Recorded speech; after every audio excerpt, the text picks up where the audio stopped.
Hello అండి, వల్లీస్ కిచెన్కి స్వాగతం. ఈరోజు మనము పిజ్జా సాస్ ఎలా చేసుకోవాలో చూద్దాము. ఇది పిజ్జాకి బాగుంటుంది, పాస్తాకి కూడా బాగుంటుంది. మనము రెండు రకాలుగా దీన్ని యూజ్ చేసుకోవచ్చు. పాన్ పెట్టుకుని అందులో ఒక 3-4 టేబుల్ స్పూన్ ఆయిల్ వేసుకోండి. అందులో ఒక 10-12 వెల్లుల్లి రెబ్బలు, ఒక 2 ఉల్లిపాయలు సన్నగా తరిగి పెట్టుకున్నవి వేసుకోవాలి.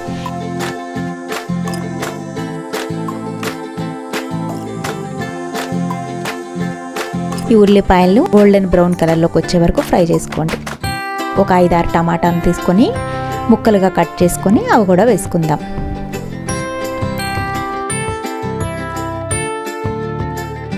ఇందులో ఇప్పుడు ఒక 2 టేబుల్ స్పూన్ కారం, 1 టేబుల్ స్పూన్ మిరియాల పొడి, 1 tablespoon mixed herbs, 1/2 tablespoon oregano వేసుకొని వీటన్నింటిని బాగా కలుపుకోండి. ఈ టమాటా ముక్కలు వీటన్నింటిని ఒక 10 నిమిషాల పాటు సిమ్లో పెట్టుకొని ఉడకనివ్వాలి. ఇవన్నీ బాగా మెత్తగా అయిపోవాలి.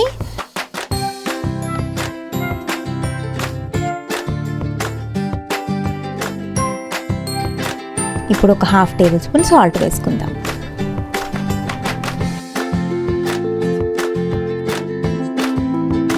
ఈ టమాటా గుజ్జు అన్నది సైడ్స్కి ఆయిల్ వచ్చేలాగా అప్పటిదాకా కుక్ చేసుకోవాలి. అప్పుడే మనకి ఎక్కువ రోజులు నిల్వ ఉంటుంది. ఇది ఒక నెల రోజుల పాటు మనము ఫ్రిడ్జ్లో పెట్టుకొని స్టోర్ చేసుకోవచ్చు.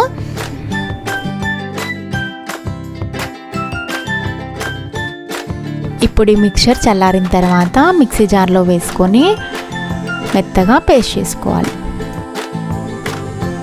ఈ సాస్ని మనము పిజ్జాకి వాడుకోవచ్చు, పాస్తా చేసుకున్నప్పుడు పాస్తాలో కూడా వేసుకొని వాడుకోవచ్చు.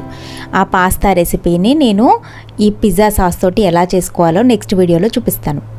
మీకు కనుక నా వీడియో నచ్చినట్టయితే ఒక లైక్ చేయండి. నా మరిన్ని వీడియోస్ కోసం నా ఛానల్ని సబ్స్క్రైబ్ చేయండి. Thanks for watching.